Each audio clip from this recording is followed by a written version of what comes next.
한번 상상해 보세요. 당신 통장에 1억 원이 딱 찍혔어요. 심장이 막 뛰죠?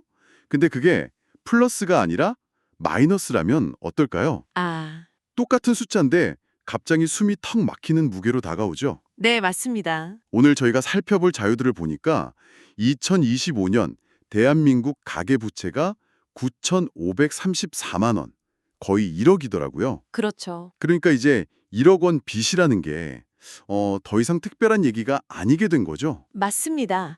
문제의 핵심은 사실 되게 간단한 부등식에 있어요. 부등식이요. 네, 벌은 속도보다 나가는 속도가 더 빠르다는 거.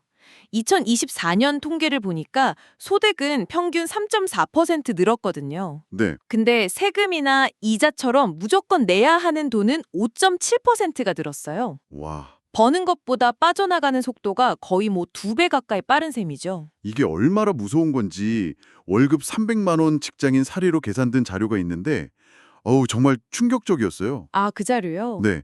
월세, 식비 같은 거 다 빼고요.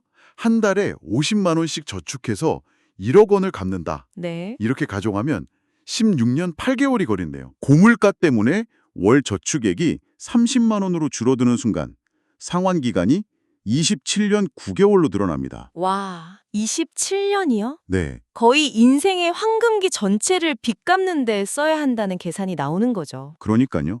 27년 9개월이면 거의 주택담보대출 상환 기간이잖아요. 맞아요. 이러니까 다들 에라 모르겠다. 주식이나 코인으로 한 방에 끝내자. 이런 유혹에 빠지는 것 같아요. 바로 그게 가장 위험한 함정입니다. 오늘 저희가 할 이야기는 바로 그 길이 왜 파멸로 가는 지름길인지, 그리고 이 절망적인 숙제를 이겨낼 가장 현실적이고 또 빠른 시스템은 무엇인지, 그 본질을 한번 파헤쳐 보는 겁니다. 네. 빚의 진짜 위험은 사실 금액이 아니에요. 금액이 아니라고요? 네, 구조의 문제입니다.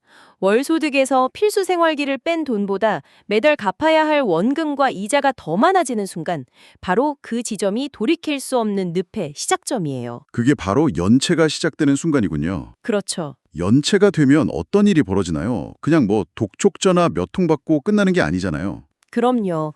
그때부터 무서운 눈덩이 효과가 시작됩니다. 눈덩이 효과요? 연체 이자가 붙죠. 신용등급은 떨어지죠. 그럼 기존에 있던 대출의 금리까지 올라가 버려요. 갚아야 할 돈이 기하급수적으로 불어나는 악순환의 고리가 딱 맞물리는 겁니다. 빚의 종류에 따라서도 위험도가 다르다고 하던데요. 자료에 나온 비유가 아주 인상 깊었어요. 어떤 비유였죠? 담보대출은 집이나 차처럼 최악의 경우에 팔아서 갚을 수 있는 방어막이 있는 셈이지만 신용대출은 이미 써버린 돈이라 맨몸으로 막아야 한다고요. 아, 정확한 비유입니다. 그 맨몸으로 막는다는 게 어떤 의미인지 숫자로 보여드릴게요. 네, 1억 원을 연 3% 담보대출로 빌리면 월 이자가 25만 원입니다. 25만 원? 근데 이걸 연 15% 신용대출로 빌리면 월 이자가 125만 원이에요. 와, 5배네요. 네. 월급 300만 원 받는 사람이 매달 이자만 125만 원을 낸다. 그럼 원금은 거의 줄지도 않고 평생 이자만 갚는 빚의 노예 상태가 되는 거죠. 특히 2030 세대가 이 위험에 크게 노출되어 있다는 통계가 참 마음이 아프더라고요. 맞아요. 임시일용직 근로자의 부채 증가율이 7.2%로 가장 높았어요.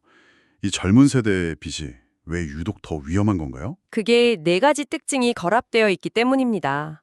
보통 금리가 높은 소액 대출을요, 네. 여러 금융사에서 빌리는 다중채무 형태인 경우가 많아요. 게다가 만기도 짧고 그 갑작스러운 지출에 대비할 비상금도 없죠. 고금리, 다중채무, 단기 만기, 비상금 부재. 네. 이 네 가지 조건이 합쳐지면 결국 이 카드빚을 저대출로 막는 소위 돌려막기 늪에 빠질 수밖에 없는 구조가 만들어집니다. 여기에 고물가는 기름을 붓는 경기겠네요. 그렇죠. 갚을 능력은 줄어드는데 금리 인상으로 갚아야 할 돈은 늘어나는 이중고에 시달리는 겁니다. 이런 상황이니 주식으로 3배만 벌면 하는 유혹이 얼마나 달콤하게 들리겠어요. 자료에 나온 실제 상담 사례가 정말 남일 같지 않았습니다. 빚 8천만 원을 가진 30대 직장인 이야기였죠. 네, 퇴직금 3천만 원을 종잣돈 삼아서 주식 투자를 시작했어요.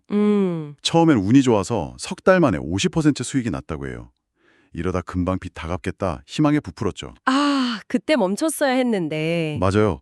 근데 조정장이 오면서 수익은 순식간에 사라지고 원금을 위협받기 시작하니까 초조해진 거예요. 그래서 더 큰 한방을 노렸겠군요. 네, 레버리지 ETF에 투자했다가 결국 원금의 60%를 날리고 개인 회생을 신청하게 된 이야기였습니다. 정말 안타까운 사례지만 여기서 우리가 놓치지 말아야 할 핵심은 기회비용입니다. 기회비용이요. 읽는 동안 만약에 그 3천만 원으로 연 12%짜리 고금리 대출을 갚았다면 어땠을까요? 아, 연 360만 원, 매달 30만 원의 이자를 확실하게 아낄 수 있었습니다.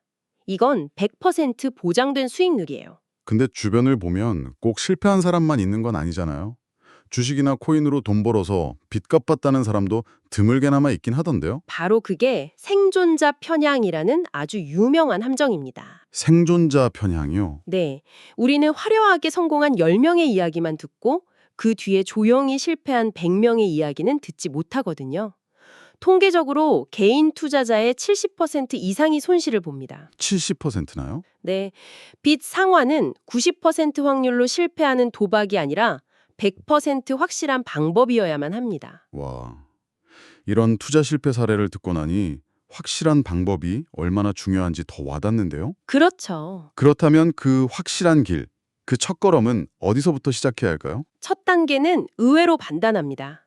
부채 지도 그리기예요. 부채 지도요? 네, 엑셀이나 종이를 펴고 당신의 모든 빚을 적어보는 겁니다. 어디서 어떤 종류로 얼마를 몇 % 금리로 빌렸는지, 매달 얼마를 내고 만기는 언제인지. 아, 마치 어두운 방에 불을 켜는 것과 같겠네요. 막연하게 날 짓누르던 불안의 실체를 눈으로 직접 확인하는 거군요. 정확합니다. 뭐가 제일 무서운 적인지 파악하는 거죠. 네. 막연한 불안감을 없애고 금리라는 핵심 공격 포인트를 찾아내는 것. 이게 모든 전략의 시작입니다. 지도를 그렸다면 이제 공격할 차례군요. 두 번째 단계. 만약에 여유자금 50만 원이 생겼다면 어디부터 갚아야 할까요? 근데 전문가님, 빚이 여러 개 있으면 가장 금액이 큰 것부터 없애야 마음이 편해지지 않나요? 아주 좋은 질문입니다. 1억짜리 빚이 9,950만 원이 되는 것과 200만 원짜리 소액 빚이 150만 원 되는 것보다 심리적으로는 더 큰 성취감으로 느껴질 것 같은데요. 그게 바로 많은 분들이 빠지는 심리적 함정이에요. 하지만 우리는 감정이 아니라 수학으로 접근해야 합니다. 수학이요? 네, 정답은 명확해요. 금액이 아니라 금리가 가장 높은 빚부터 집중 타격해야 합니다. 아, 금리가 높은 것부터. 18%짜리 카드론에 50만 원을 갚으면 아낄 수 있는 이자가 2.2%짜리 학자금 대출에 갚을 때보다 4배 이상 많습니다. 훨씬 크네요. 그렇죠. 따라서 상환 우선순위는 1순위 카드론, 2순위 이금융권 신용대출, 그리고 맨 마지막이 저금리 담보대출. 이 순서만 지켜도 상환 속도가 완전히 달라져요. 알겠습니다. 급소를 먼저 노리는 거군요. 네, 그리고 세 번째 단계가 무기 강화하기, 바로 신용 등급을 올리는 거였어요. 맞습니다. 신용등급은 돈 그 자체입니다. 돈 그 자체다. 1등급과 6등급의 금리 차이가 때로는 8%포인트까지 벌어지는데 5천만 원을 5년간 빌린다고 가정하면 이자만 2천만 원 넘게 차이 날 수 있어요. 2천만 원이요? 네. 신용등급을 관리하는 건 미래의 이자를 아끼는 가장 확실한 재테크인 셈이죠. 그럼 우리의 무기인 신용 등급을 날카롭게 벼릴 수 있는 실용적인 방법에는 뭐가 있을까요? 자료에 나온 팁들이 아주 구체적이던데요? 네. 딱 5가지만 기억하시면 됩니다.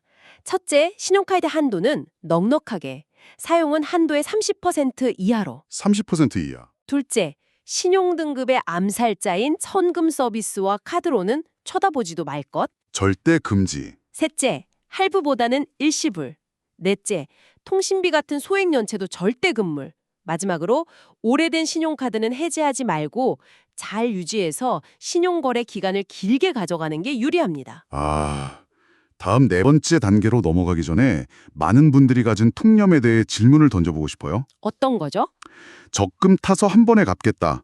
이게 과연 지금 같은 고물가 고금리 시대에도 맞는 전략일까요? 결론부터 말씀드리면 대부분의 경우 틀렸습니다. 틀렸다. 이것도 간단한 산수예요. 연 3.5%짜리 적금으로 1년에 600만 원을 모으면 세후 이자가 10만 원 조금 넘습니다. 네, 10만 원. 근데 같은 돈으로 연 12%짜리 대출을 갚았다면요. 70만 원이 넘는 이자를 아낄 수 있어요. 와, 10만 원 벌자고 70만 원을 포기하는 셈이죠. 명백한 손해입니다. 물론 주택청약저축이나 2% 이하의 초저금리 정책 대출 같은 예외는 있습니다. 결국 앞서 말한 1단계부터 4단계까지는 이 마지막 5단계를 위한 빌드업이었군요. 바로 대환대출로 판 뒤집기. 그렇습니다. 게임 체인저죠. 게임 체인저. 흩어져 있던 여러 개의 고금리 대출을 신용등급이라는 잘 벼린 누기를 이용해서 하나의 저금리 대출로 합쳐버리는 겁니다. 자료에 나온 사례를 보니 효과가 정말 드라마틱하더라고요. 그렇죠. 여러 군데에 12%에서 18% 금리로 3천만 원 빚이 있던 분이 이걸 연 7%짜리 1금융권 대출로 갈아탔더니 월 이자가 34만 원에서 17만 원으로 딱 절반이 됐어요. 네, 딱 절반이죠. 이걸 5년으로 계산하면 총 1,020만 원을 아낀 셈이잖아요. 빚의 3분의 1이 그냥 사라진 거나 마찬가지네요. 판을 뒤집는다는 표현이 과장이 아니죠. 네. 대환대출을 받는 현실적인 방법은 4가지입니다. 먼저 금융 비교 플랫폼으로 여러 은행 조건을 한 번에 비교하고 신용 등급을 올렸으니 당연히 1금융권 문부터 두드려야 합니다. 그렇죠. 그게 어렵다면 정부가 지원하는 중금리 상품을 알아보고 마지막으로 기존 은행에 직접 금리 인하를 요구하면서 협상하는 것도 꼭 시도해봐야 합니다. 하지만 이런 모든 노력에도 불구하고 정말 최악의 상황이 닥칠 수도 있겠죠. 그렇습니다. 연체가 시작되면 그야말로 도미노처럼 무너진다고 하던데 구체적으로 어떤 일이 벌어지나요? 시간 순서대로 진행됩니다. 1회차에 문자가 오고 며칠 뒤엔 전화가 오기 시작하죠. 30일이 지나면 신용등급이 급락하고 90일이 지나면 법적 조치가 예고됩니다. 6개월이 넘어가면 통장과 월급이 압류될 수 있어요. 바로 그 위기의 순간에 신용불량자도 오케이 같은 광고가 눈에 들어오기 시작하는 거겠죠. 정말 위험한 유혹일 것 같은데요. 가장 위험한, 절대로 빠져선 안 될 함정입니다. 불법 사채는 늪에 빠린 사람에게 던져주는 밧줄이 아니라 더 깊은 늪으로 끌어당기는 쇠사슬이에요. 쇠사슬이다. 네, 천문학적인 이자와 불법 추심은 기본이고 요즘엔 당신을 보이스피싱 인출책 같은 범죄의 공범으로 만들어버리는 사례까지 늘고 있습니다. 와, 그렇다면 숨거나 불법적인 방법을 찾는 대신에 국가가 마련한 합법적인 구제 제도를 이용해야겠군요. 맞습니다. 부끄러운 일이 아니라 당연한 권리를 찾는 거라고 생각해야겠어요. 그렇죠. 이건 시혜가 아니라 한 명의 경제 주체를 다시 살려서 사회 전체의 이익을 도모하는 합리적인 경제적 선택입니다. 아, 경제적 선택이다. 제도는 크게 3가지예요. 연체 30일에서 90일 사이에 초기 연체자는 프리워크아웃. 프리워크아웃. 이걸 통해 연체이자를 면제받고 상환 기간을 늘릴 수 있습니다. 소득은 있지만 도저히 감당이 안 되면 법원을 통해 개인회생을 신청해 원금의 최대 90%까지 탕감받을 수 있고요. 네. 소득이 거의 없어 상환 자체가 불가능하다면 최후의 수단으로 파산 및 면책을 통해 빚 전액을 탕감받을 수도 있습니다. 자, 이렇게 힘든 과정을 거쳐 빚을 청산했다면 이제 전쟁은 끝났으니 다시는 그 참으로 돌아가지 않도록 방어 시스템을 구축해야겠네요. 맞습니다. 가장 중요한 것은 예비비라는 방파제를 쌓는 겁니다. 예비비. 갑작스러운 지출이라는 작은 불을 끄는 금융 소화기라고 생각하시면 돼요. 금융소화기. 재밌는 표현이네요. 월 생활비의 최소 3배, 안정적으로는 6배 정도를 모으고 이 돈은 충동적으로 쓸 수 없도록 CMA나 다른 통장에 분리해서 보관하는 게 좋습니다. 카드가 주는 돈 쓰는 고통의 마비에서 벗어나는 것도 중요하겠어요. 그렇죠. 자료에 나온 현금 예산 봉투 시스템이라는 게 좀 옛날 방식 같긴 한데 효과가 그렇게 좋다면서요. 네, 월급날 식비, 교통비, 여과비 이렇게 목적에 맞게 현금을 봉투에 나눠 담고 그 안에서만 쓰는 아주 간단한 방법입니다. 아, 돈이 줄어드는 게 눈에 보이니까 지출 통제력이 극적으로 올라가요. 3개월만 실천해도 지출이 20에서 30% 줄어드는 마법을 경험할 수 있습니다. 저는 의지가 약해서 안 돼요. 라고 하시는 분들도 분명 있을 텐데요. 괜찮습니다. 의지가 약하다면 의지가 필요 없는 시스템을 만들면 됩니다. 시스템이요? 월급이 들어오자마자 저축액이 자동으로 다른 통장으로 빠져나가게 하세요. 해지하기 어려운 상품을 선택하는 것도 방법이고 정말 통제가 안 된다면 신뢰하는 가족에게 잠시 경제권을 넘기는 것도 고려해 볼 수 있습니다. 아, 중요한 건 의지를 탓하는 게 아니라 의지에 의존하지 않는 환경을 설계하는 겁니다. 처음에 저희를 아찔하게 했던 27년 9개월이라는 숫자가 기억나네요. 네, 그랬죠. 하지만 오늘 우리가 함께 살펴본 5단계 전략을 하나씩 실천한다면 그 기간을 10년, 어쩌면 5년까지도 단축하는 게 충분히 가능해 보입니다. 맞습니다. 가장 중요한 건 오늘 당장 시작하는 것이에요. 바로 지금 네, 이 이야기가 끝나면 바로 종이를 꺼내 당신의 모든 빚을 적어보는 것. 그것이 이 긴 터널을 빠져나오는 위대한 첫걸음이 될 겁니다.